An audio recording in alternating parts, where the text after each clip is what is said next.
Thank you very much, and good afternoon to everyone. Welcome to today's operational information update on the current wildfire situation in BC. For today's briefing, we'll have updates from Ian Meyer, Executive Director with the BC Wildfire Service. We'll also hear from Peter Brock, Executive Director of Regional Operations, Emergency Management BC, and Dawn Roberts, spokesperson with BC RCMP. Should you have any questions for her, we also have on the line Dr. Sarah Henderson, Scientific Director in Environmental Health Services with the BC Centre for Disease Control. A reminder to media on the line, please press *1 to enter the queue. Today, you will be limited to one question and one follow-up. With that, I'll turn it over to Ian Meyer, Executive Director with the BC Wildfire Service. Good afternoon, everyone. Thanks for the opportunity to give you an update. Today, BC Wildfire is currently actioning 272 wildfires in the province, 39 of which are wildfires of note. Since April 1st, we've actioned 1,173 wildfires, resulting in 342,860 hectares of area burned. Over the last few days,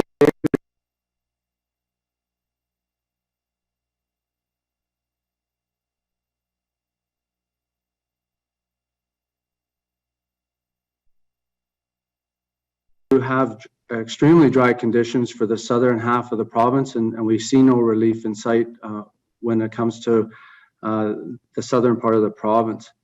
The north half of the province has received some cooler temperatures and higher precipitation amounts, so that's helped us reallocate some resources into the south. For over the next few days, we do anticipate more resources coming into the province. We currently have 3,193 personnel engaged in the response activities throughout BC. That includes more than 1,100 contractors and 178 aircraft. Tomorrow, we'll see 112 Quebec personnel coming into the province. And then on Sunday, we'll see another 100 Mexican firefighters coming into the province due to arrive into Abbotsford. We've been lucky enough to secure military personnel. They are now in province staging out of Vernon, and we are currently briefing with the military right as we speak. We also continue to work with Australia to try and secure resources. We are making progress on that and hope to have secured some numbers in the coming days. And with that, I'll hand it over to Peter.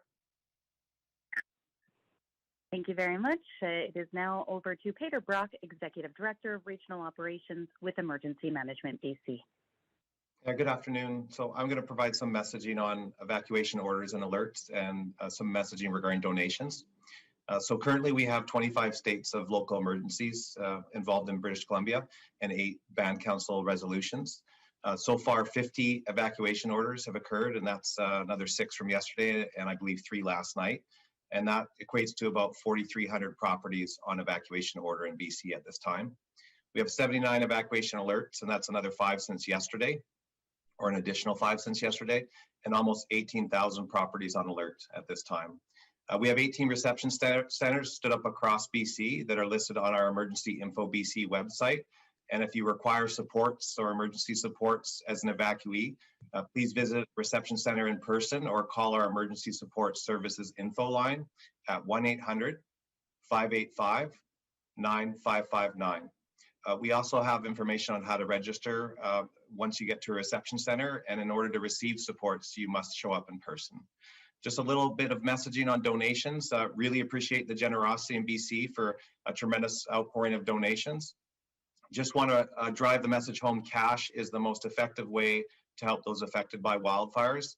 Donating items like clothing or furniture creates a lot of logistical challenges for everyone involved, including the communities that have either lost homes or are evacuated. So the need for physical donations has been met at this point, and we really urge everyone, if they're interested in donating, to donate to the Red Cross British Columbia Fires Appeals Fund, and that can be done in several ways, either online or by calling toll-free 1-800-418-1111. So that's all I have for my update, and happy to take questions. Thank you. Now we turn it over to Dawn Roberts, spokesperson with BC RCMP. Good afternoon. We just wanted to advise that we are going to continue to see an increase in RCMP officers throughout parts of British Columbia. Additional resources are currently being deployed again to the Central Interior and the Okanagan. So these resources are being moved in so they can respond as and where necessary and as quickly as possible to some of the evacuation alerts and orders that are taking place. An example, last night, we did have members from that were located in the 100-mile house area that were actually called in to assist with an evacuation order within the area of Clinton RCMP's jurisdiction. So as these new alerts and orders come in, we are quickly assessing the impact and then also working very closely with local search and rescue personnel as well as BC conservation officers in order to do those door-to-door notifications. We've been asked, and we note that there is a number of areas that some of these evacuation orders have been taking place throughout the week that are over some very wide geographic areas, but maybe there's limited number of homes or vacation properties in those areas. So what we do is the neighboring detachments are actually looking at that, working together to assess the best way to get to these locations. And then we also want to ensure that every single property is physically attended to and notified. So Vernon, North Okanagan RCMP, as well as the BC Highway Patrol Falkland were involved last night in the White Rock Lake order expansion that occurred. So we're also conducting roving patrols and during the day and night. And to date, there have been no issues or concerns raised with respect to any kind of property crime or issues with regards to individuals trying to not respect or attempt to violate the area restrictions. Just in the last few days alone, though, our patrols have actually been there and been able to see and spot new fire starts and flares. And so they themselves have been calling those in as well. And the BC Wildfire Service has done an exceptional job at sort of hitting those new locations as they come up. So it's just another example of the importance of reporting fire activity as soon and as you see it. And so the RCMP would like to remind everyone that to dial star 5555 if you see any recent or new fire activity. And I'll be available for questions. Thank you very much. That concludes the operational updates for today. A reminder as well, we do have Dr. Sarah Henderson on the line to answer questions in addition to the people who have spoken. A reminder to media on the line, please press star 1 to enter the queue. You will be limited to 1 question and 1 follow-up. And a reminder as well to media, please take yourselves off speakerphone or Bluetooth if you're asking a question. For our first question, we go to Zara Premji, CBC. Question. I just want to see if there's anyone who can kind of explain what is going to be done perhaps differently than has been done in previous years to prepare for what we're hearing is going to be quite an awful wildfire season continuing, as we've heard over and over again, next week, next month, expecting it to get worse and worse. Is there any new approach to how to keep people safe, maintain safety, keep the tourism kind of still going, but maintaining everything that we still need to go through at this point?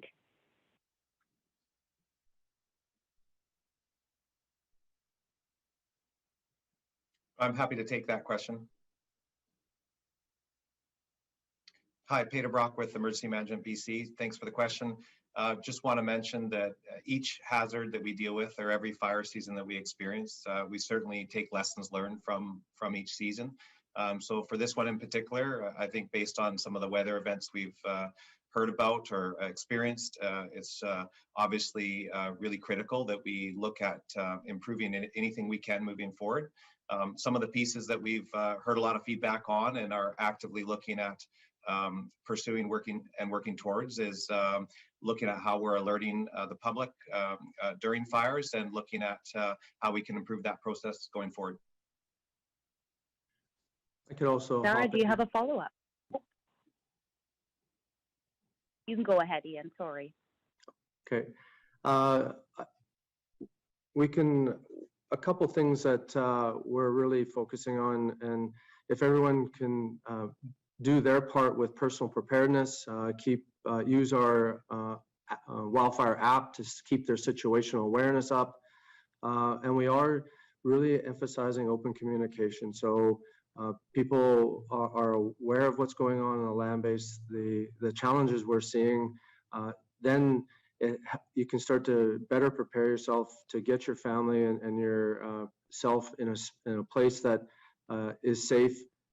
That's the biggest thing we can do in the short term for this season. And then tag into what Peter said is we do a lot of reviewing and learning from past practices and past fire season to continue to get better. And the partnerships we're forging with local communities, First Nations, the forest industry and ranching are really starting to pay off.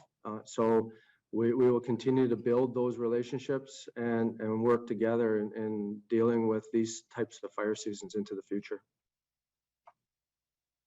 Sarah, do you have a follow-up? Yes, thank you for those answers. And yes, just wondering what sort of information, perhaps, I don't know, maybe Ian disclosed to you, what kind of information we can get as far as latest updates on what's happening at Spence's Bridge area, as well as around the 100 Mile House area.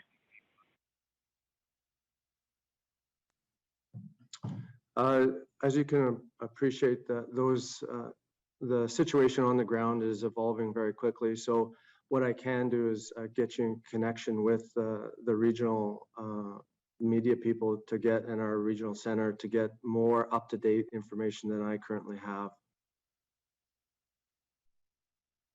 Thank you. Thank you, Sarah. For the next question, we'll go over to Mike Hager with the Globe and Mail. Please go ahead, Mike. Thanks for holding this update. I'm just wondering if anything has changed with regards to the Alert Ready system.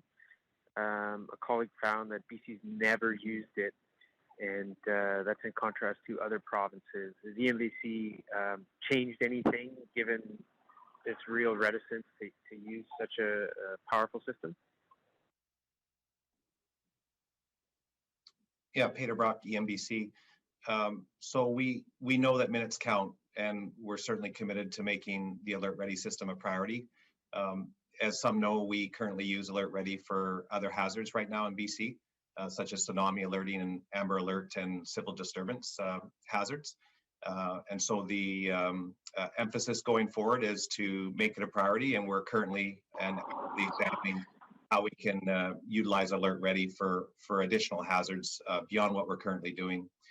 Just want to put some emphasis on right now, we recognize that Alert Ready would complement some of the many tools that are available to local communities and the public when it comes to evacuation. And so we see Alert Ready as a priority. We want to convey that we're going to make it a priority. And also mention that for communities that currently have systems in place for alerting residents for evacuation, that it would certainly complement and augment, but not replace. So thank you. And do you have a follow-up, Mike? Yes, so it's a priority, but will it be in place in time to help out this wildfire season? And why wasn't it implemented during the heat wave, the heat dome that actually led to many more sudden deaths? Was that not a severe enough emergency for it to be implemented? On that question, I'd say all emergencies are severe enough to really give consideration to the Alert Ready system. And it would be too soon to provide any timelines on what we're looking at doing for Alert Ready. Just want to reiterate that Alert Ready is a system that can be used for many types of hazards, including the ones you listed, and we're prioritizing that going forward. For the next question, we go to Lisa Yuzda, News 1130. Hi there. I'm wondering what the biggest concern is right now. You know, I see the fire, there's wildfires burning. We just got the notices about drought levels in the southern half of the province and on the islands. I'm just wondering what the biggest concern is right now, what the message is to people who are traveling around BC trying, to do some tourism at the end of the pandemic, but also, factor in these emergencies. Yeah, I'll just start. The real message that we want to bring home to everyone or convey is that it's really important to follow your local authority or the destination that you are traveling in. Just keep on their either social media websites or some of the website that they provide information updates on to really know before you go on what's happening in BC and how that can support your travel plans. The other piece I'd like to convey is really want those that are on the road and traveling to pay attention to local community evacuation orders and alerts and heed those warnings and follow them to the T. The last briefing I put emphasis among my other colleagues on the importance to recognize that an evacuation order means you are in danger and you need to leave the area immediately. And for evacuation alerts, that means you need to be prepared to leave very quickly. So I think it's about staying in tune with your surroundings and keeping a high level of situational awareness. Thank you. Lisa, do you have a follow-up? And I'm wondering if you could give me an overview of which fires are the most concerning in the province right now.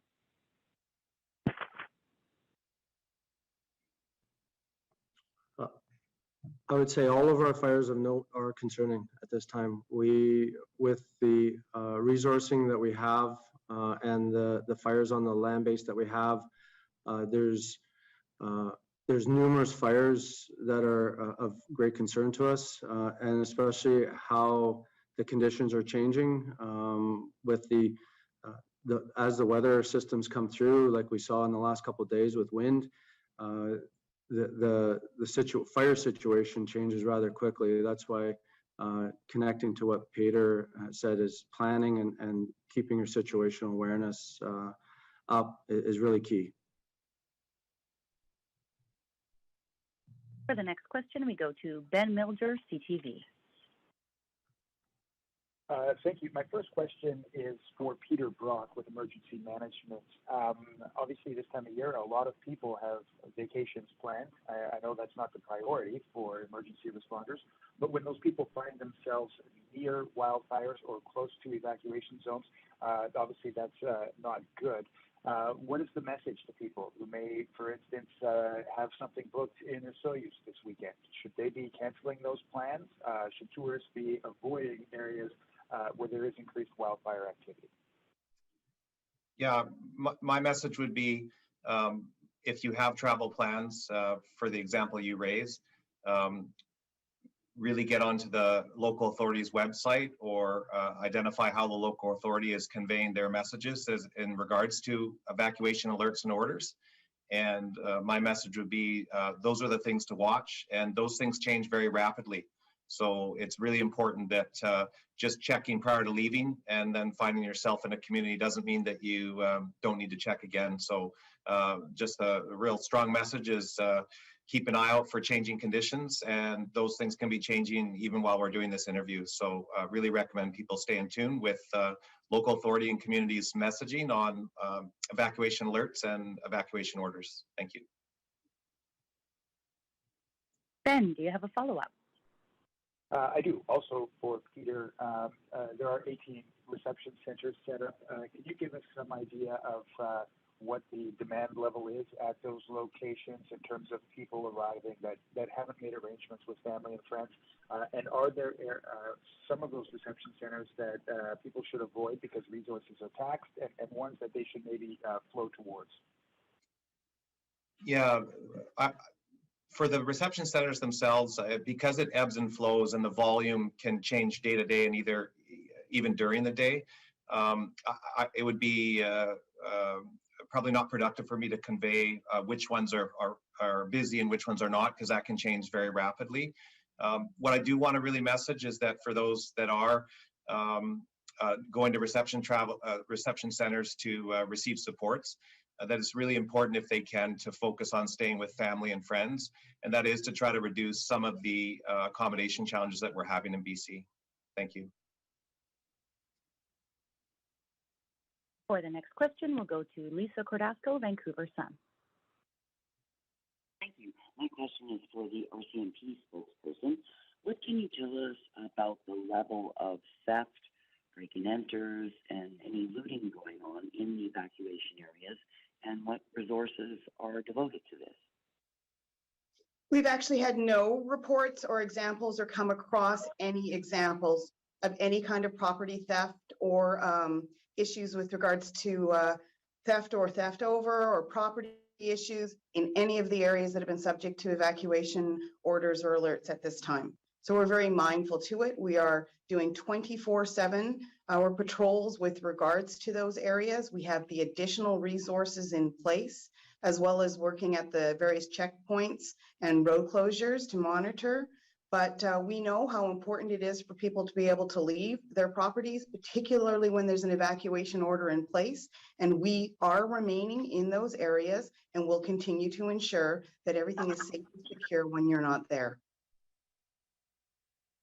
Lisa, do you have a follow-up?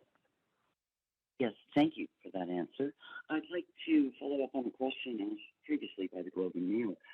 Was any consideration given to using the Alert Ready system during the heat dome, and why was that option rejected?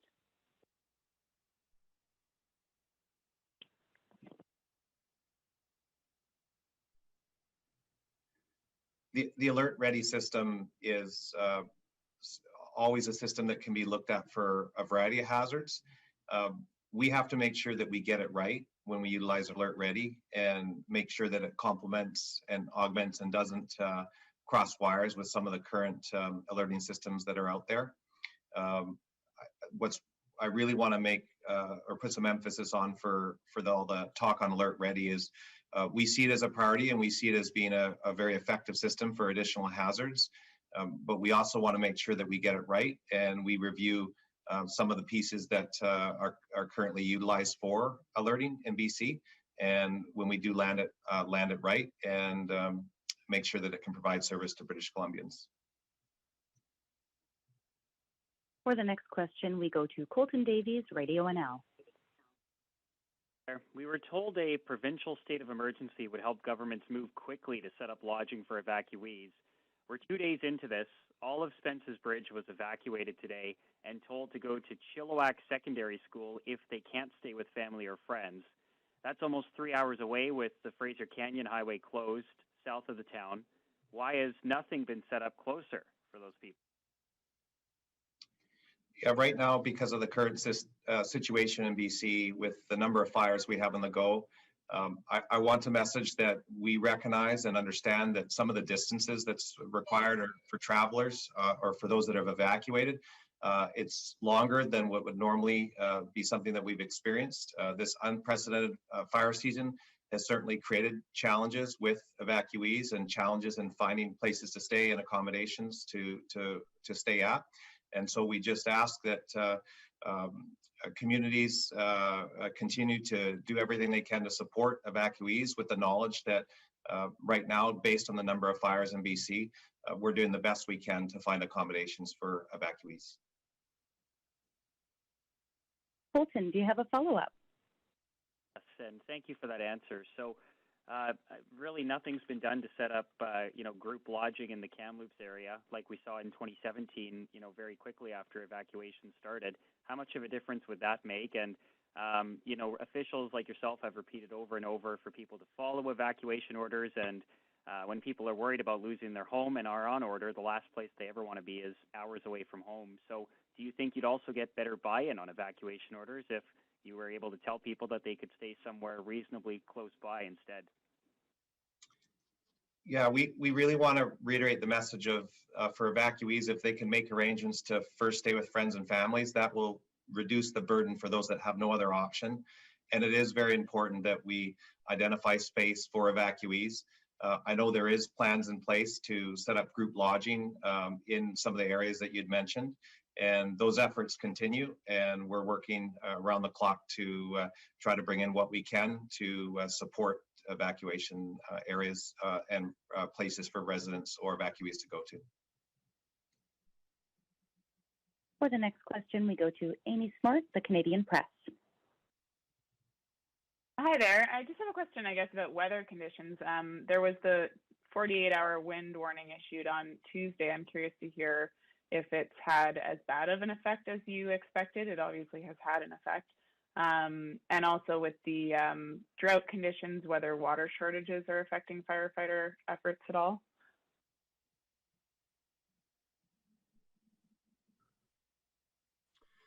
Yeah, the wind conditions that we had forecasted for the last 48 hours did materialize as forecasted. They have impacted the fires, and it's interesting to really look at how wind impacts each fire depending on the topography and where these fires are situated. We have seen some significant growth on most of our fires of note. What has also happened is created very smoky conditions on a lot of those fires as well. So getting in and being able to assess the true nature of that growth is what we're doing right now, and making sure that we readjust our plans accordingly. The water shortage, yes, is starting to, we are seeing the drought conditions impact water. It's not impacting our firefighting efforts at this time. We are able to move water effectively with our either pumping systems or our aviation resources. So we're not seeing an impact to the firefighting efforts yet. Do you have a follow-up, Amy?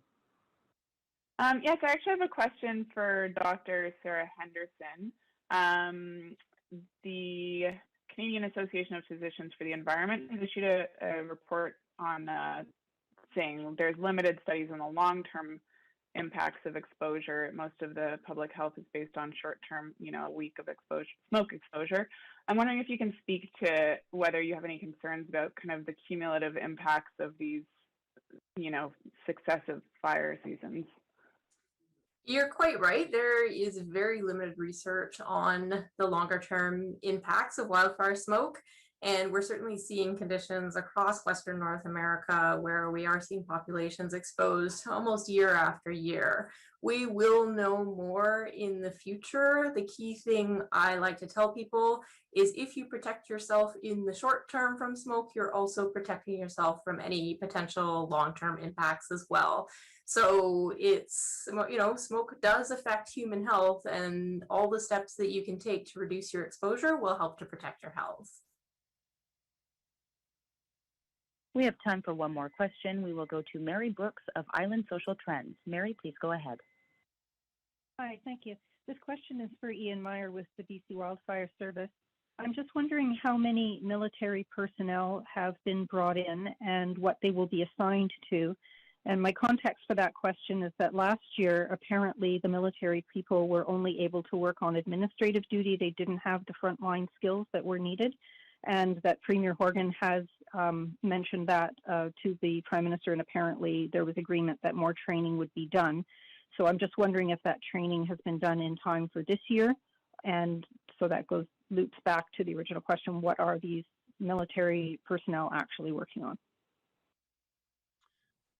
Thanks for the question. Right now we have approximately 250 military personnel coming into the province. The intent is for them to be assigned to the fire line. They have been trained to do fire line work, and the military has done a great job in working with us to increase that level of training. And over time, we'll continue to work with the military to continue to increase that level. So the intent is for them to get onto the line over the next couple of days. Mary, do you have a follow-up? Yes, please. This one is for Sarah Henderson, CDC.